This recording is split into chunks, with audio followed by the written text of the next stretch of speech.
முதலமைச்சர் விஜயை காண கரூர் மாவட்ட ஆட்சியர் அலுவலகம் முன்பு பொதுமக்கள் குவிந்திருக்கிறார்கள். சுற்றுலா மாளிகையில் இருந்து இன்னும் சற்று நேரத்தில் மாவட்ட ஆட்சியர் அலுவலகத்திற்கு முதலமைச்சர் விஜய் வருகை தர இருக்கிறார். இது தொடர்பான கூடுதல் விவரங்களோடு இணைகிறார் செய்தியாளர் இளவரசன். வணக்கம் இளவரசன். இன்னும் சற்று நேரத்தில் சுற்றுலா மாளிகையில் இருந்து மாவட்ட ஆட்சியர் அலுவலகத்திற்கு முதலமைச்சர் விஜய் வருகை தர இருக்கிறார். தற்போது அங்கு நிலவரம் என்னவாக இருக்கிறது? விவரங்களை வழங்கலாம். கண்டிப்பா மாலதி, இன்னும் சற்று நேரத்தில் கரூர் சுற்றுலா மாளிகையிலிருந்து ஒரு 500 மீட்டர் தொலைவில் உள்ள கரூர் மாவட்ட ஆட்சியர் அலுவலகத்துக்கு வருகை தர உள்ளார். நாம் தற்பொழுது கரூர் மாவட்ட ஆட்சியர் அலுவலகத்தின் முன்பு இருக்கிறோம். நமது ஒளிப்பதிவாளர் சுஜய் பிரகாஷ் தற்பொழுது இந்த பகுதியை காட்சிப்படுத்திக் கொண்டிருக்கிறார். அதாவது கரூர் மாவட்ட ஆட்சியர் அலுவலகத்தில் தற்பொழுது 32 குடும்பங்களுக்கு, அதாவது கடந்த வருடம் கூட்ட நெரிசலில் உயிரிழந்த 32 குடும்பங்களுக்கு பணி ஆணையை வழங்க உள்ளார். அது மட்டுமல்லாமல் 13,500 பேருக்கான ஒரு வேலைவாய்ப்பு தரக்கூடிய தோல் பொருள் தனியார் தொழிற்சாலை ஒன்றை தொடங்கி வைக்க உள்ளார். அதனை முன்னிட்டு இப்ப திருச்சி மாவட்ட ஆட்சியர் அலுவலகம் முன்பு பலத்த பாதுகாப்பு போடப்பட்டுள்ளது. இந்த பாதுகாப்புக்கு மத்தியில் இன்னும் சற்று நேரத்தில் முதலமைச்சர் வருகை தர உள்ளார். அதற்கான அது மட்டுமல்லாமல் இந்த பகுதியில் ஆயிரக்கணக்கான பொதுமக்கள் முதலமைச்சரிடம் நேரடியாக தங்களுடைய குறைகளை தெரிவிக்க வேண்டும் என மனுக்கள் கொடுப்பதற்காக நிறைய பேர் காத்திருந்தாங்க. அவர்களிடம் இருந்து கரூர் மாவட்ட எஸ்பி அவர்கள் நேரடியாக மனுக்களை பெற்று முதல்வரிடம் சேர்ப்பதாக கூறிய நிலையில் இங்க ஏராளமான இருக்கும் நிலையில் ஒரு ஊனமுற்ற மாற்றுத்திறனாலையும் இந்த பகுதியில் போயிருக்காரு, மனு கொடுக்க போறாரு. ஐயா, இப்ப நீங்க மனு கொடுக்க எதுக்காக வந்திருக்கீங்க? உங்களுக்கு என்ன குறை? நான் ஈரோட்ல இருந்து வரேங்க. என் பேர் மாதேஸ்வரன். நான் ஒரு மாற்றுத்திறனாளி. சுய தொழில் செய்யறதுக்காக நான் மனு கொடுக்க வந்திருக்கேங்க. வேலை வாய்ப்புக்காக நான் வந்திருக்கேன். ஐயா, அக்கா, நீங்க இப்ப என்ன தற்பொழுது முதலமைச்சர் வருகை தர வந்த காட்சியை நம்ம பார்த்து கொண்டிருக்கிறோம். அதாவது சுற்றுலா மாளிகையிலிருந்து கண்டிப்பாக அவர் புறப்பட்டு விட்டார். இப்பொழுது முதலமைச்சர் விஜயை காண்பதற்காக ஏராளமான பொதுமக்கள் மனுக்களோடு இந்த பகுதியில் காத்துக்கிட்டு இருக்காங்க. அந்த காட்சியை நம்ம நேரலையில் டேபிள்ஸ்ல பார்த்துக்கிட்டு இருக்கோம். முதலமைச்சர் விஜய் சுற்றுலா மாளிகையிலிருந்து தற்பொழுது மாவட்ட ஆட்சியர் அலுவலகம் செல்வதற்காக வந்து கொண்டிருக்கிறார். அந்த காட்சியை நாம் பார்த்து கொண்டிருக்கிறோம். முதல்வர் வாகனத்தை சுற்றிலும் ஏராளமான பாதுகாப்பு போலீசார் வந்து கொண்டிருக்கும் நிலையில் தொடர்ந்து முதலமைச்சர் காண தொடர்ந்து இந்த பகுதியில் ஏராளமான காத்திருக்காங்க. அவர்களிடம் மனு கொடுப்பதற்கும் ஏராளமான பொதுமக்கள் காத்திருக்கும் நிலையில் தற்போது ஒளிப்பதிவாளர் காட்டிக் கொண்டிருக்கிறார். முதலமைச்சர் விஜய் அவர்கள் பொதுமக்களை சந்தித்து கையசைத்து வருகிறார். அந்த காட்சியை நாம் பார்த்துக் கொண்டிருக்கிறோம். தொடர்ந்து இந்த பகுதியில் பொதுமக்கள் ஏராளமான மனு கொடுக்கவும் காத்துக் கொண்டிருக்கிறார். விஜய் தற்பொழுது மாவட்ட ஆட்சியர் அலுவலகத்திற்கு உள்ளே சென்று கொண்டிருக்கிறார். அந்த காட்சியை தான் நம்ம நேரலையில் பார்த்துக் கொண்டிருக்கிறோம். முதலமைச்சர் விஜய் மட்டுமல்லாமல் முக்கிய அமைச்சர்கள் மற்றும் அந்த தனியார் தொழிற்சாலையை தொடங்க உள்ள நிலையில அந்த தொழிற்சாலையினுடைய உரிமையாளர்கள் என அனைவரும் இங்கு சென்றுள்ளனர். அது மட்டுமல்லாமல் ஏற்கனவே மாவட்ட ஆட்சியர் அலுவலகத்தில் அந்த கடந்த வருடம் கூட்ட நெரிசலில் சிக்கி உயிரிழந்த 32 குடும்பத்திற்கு பணி நியமன ஆணை வழங்கப்பட உள்ளது. அந்த பணி நியமன ஆணை வழங்குவதற்காக அவர்கள் ஏற்கனவே மாவட்ட ஆட்சியர் வளாகத்தில் இருக்காங்க. இங்கு பொதுமக்கள் யாருக்கும் தற்பொழுது மாவட்ட ஆட்சியர் அலுவலகத்தில் உள்ள அனுமதி கிடையாத நிலையில இந்த பகுதி முழுவதுமே பரபரப்பாக காணப்படுகிறது.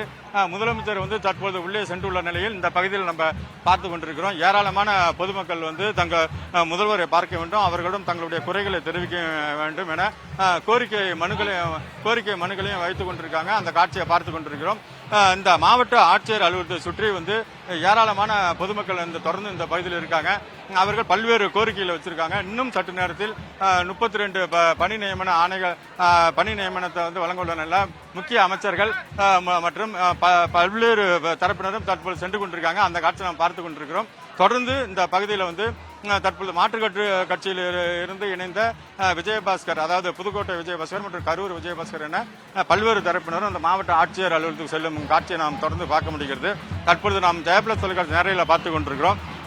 தமிழகத்தினுடைய முக்கிய அமைச்சர்கள் மட்டுமல்லாமல் முக்கியமான தலைமைச் செயலாளர்கள் உள்ளிட்ட காவல்துறை உயர் அதிகாரிகள் இந்த பகுதியில் இருக்காங்க. இது இந்த கரூர் மாவட்ட ஆட்சியர் பகுதியில் வந்து தற்பொழுது வந்து போக்குவரத்து நிறுத்தப்பட்டு முதலமைச்சர் விஜய் வந்து தற்பொழுது மாவட்ட ஆட்சியர் அலுவலகத்துக்கு உள்ளே சென்றார். அவர் உள்ளே சென்றதற்கு பிறகு வந்து முக்கிய அமைச்சர்கள் மற்றும் துறை சார்ந்த அதிகாரிகளும் சென்றுள்ளனர். இன்னும் சற்று நேரத்தில் 32 குடும்பங்களுக்கு வந்து பணி நியமன ஆணை வழங்க உள்ளார்.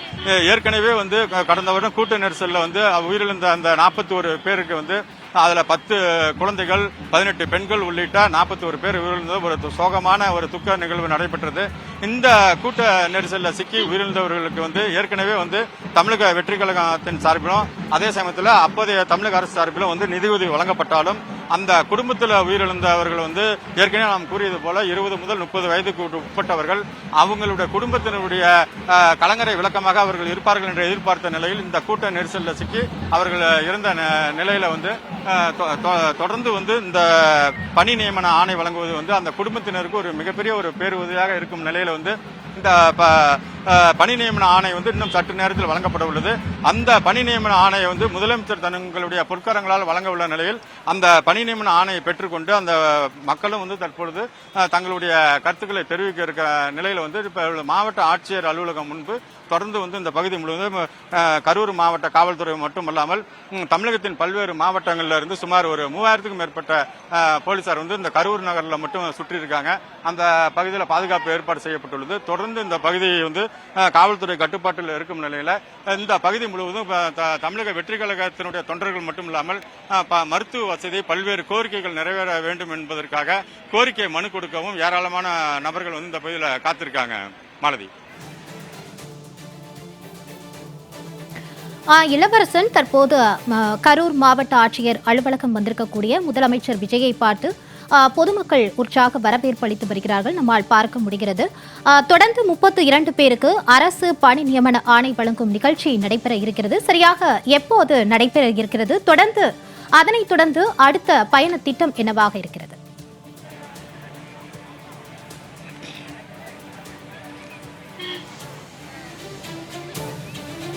கண்டிப்பா மானது. அதாவது கரூர் மாவட்டத்திற்கு முதன்முதலாக தமிழக முதலமைச்சராக பொறுப்பேற்றவுடன் மக்கள் சந்திப்பு இயக்கத்தில் வரும் 2வது ஒரு நிகழ்வாகும்.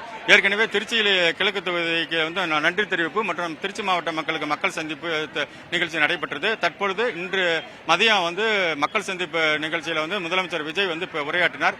அதற்கு பிறகு வந்து தற்பொழுது சுற்றுலா மாலைக்கு சென்று சிறிது நேரம் உணவருந்திய பின் தற்பொழுது முதலமைச்சர் விஜய் வந்து கரூர் மாவட்ட ஆட்சியர் அலுவலகத்துக்கு வந்துள்ளார். முதலமைச்சர் நமது ஒளிப்புதல் சுஜய் பிரகாஷ் இந்த பகுதியை மீண்டும் காட்சிப்படுத்திக் கொண்டிருக்கிறார். அதாவது கரூர் மாவட்ட ஆட்சியர் அலுவலகத்தில் கடந்த 2025ஆம் ஆண்டு செப்டம்பர் 27ஆம் தேதி இரவு வந்து கூட்ட நெரிசல், அதாவது நாமக்கல்லில் இருந்து கரூர் வரும்போது அந்த கூட்ட நெரிசலில் வந்து ஏராளமானோர் வந்து 100க்கும் மேற்பட்டோர் வந்து எலும்பு முறிவு ஏற்பட்டது. அதே சமயத்தில் உயிர் பலியும் ஏற்பட்டது. தமிழக வரலாற்றிலேயே உலக வரலாற்றில் இது போன்ற ஒரு கட்சி தொடங்கி ஒரு தலைவரை பார்ப்பதற்கு இந்த அளவுக்கு ஒரு கூட்ட நெரிசல் ஏற்பட்டது முதன்முறை என்கிற நிலையில வந்து அந்த துக்க நிகழ்வுக்கு பிறகு வந்து தற்பொழுது வந்து முதலாக முதலமைச்சராக இந்த கரூர் மாவட்டத்திற்கு வருகை தந்துள்ளார். அந்த கரூர் மாவட்டத்துக்கு வருகை தந்த போதும் சற்று முன் மக்கள் சந்திப்பு நிகழ்வுல வந்து முதலமைச்சர் விஜய் பேசிய போது வந்து அந்த கூட்ட நெரிசல் ஏற்பட்டது என்ன காரணம், நாமக்கல்லில் இருந்து வரும்போது என்ன நிகழ்வு நடைபெற்றது என பல்வேறு சம்பவங்களை வந்து அவர் முதலமைச்சர் வந்து மக்களிடம் எடுத்துரைத்தார். இந்த நிலையில தான் தற்போது இந்த பகுதியில் வந்து இந்த 32 குடும்பத்தினருக்கு வந்து பணி நியமன ஆணை, அதாவது நியாய விலைக் கடை மற்றும் சத்துணவு ஆசிரியர் உள்ளிட்ட பல்வேறு வகையில வந்து அவர்களுக்கு வந்து கல்வி தகுதியின் அடிப்படையில் பணி நியமன ஆணை வழங்குவதற்காக இன்னும் சற்று நேரத்தில் தொடங்க உள்ளது. அந்த 32 நபர்களுக்கு வந்து பணி நியமன ஆணை மட்டுமல்ல, அதற்கு பிறகு கரூர் மாவட்டத்தில் பல்வேறு முக்கிய நலத்திட்ட உதவிகளையும் பொதுமக்களுக்கு வழங்க உள்ளார். குறிப்பாக வந்து தோல் காலனி தயாரிக்கும் ஒரு தொழிற்சாலையை வந்து இங்க வீடியோ கான்பரன்ஸ் மூலம் முதலமைச்சர் விஜய் தொடங்கி வைக்க உள்ளார். அந்த தொழிற்சாலை வந்து கரூர் மாவட்டத்தில் தொடங்கப்படுவதால் கரூர் மற்றும் சுற்றியுள்ள மாவட்டங்களில் உள்ள சுமார் ஒரு 13,500 நபர்களுக்கு வந்து வேலைவாய்ப்பு கிடைக்கும் என தமிழக அரசு தனது அறிக்கையில் கூறியுள்ள நிலையில் வந்து இன்னும் சற்று நேரத்தில் அந்த நலத்திட்ட உதவியை வந்து தமிழக முதலமைச்சர் விஜய் வந்து தொடங்கி வைக்க உள்ளார் மாலதி. அதற்கு முடிந்த பிறகு வந்து அதற்கு அடுத்துதான் ஏற்கனவே கூறியது போல தனியார் தொழிற்சாலை தோல் பதனிடும் அந்த தொழிற்சாலையையும் அவர் தன்னுடைய நிகழ்வாக தொடங்கி வைக்கிறார். அது அந்த முடிந்ததுக்கு அப்புறம் சுமார் ஒரு 4:15 மணி அளவில் வந்து முதலமைச்சர் விஜய் கரூர் மாவட்டத்திலிருந்து சாலை மார்க்கமாக திருச்சி விமான நிலையம் சென்றடைந்து அங்கிருந்து தனி விமானம் மூலியமாக மீண்டும் வந்து சென்னைக்கு செல்ல உள்ளார். மாலதி,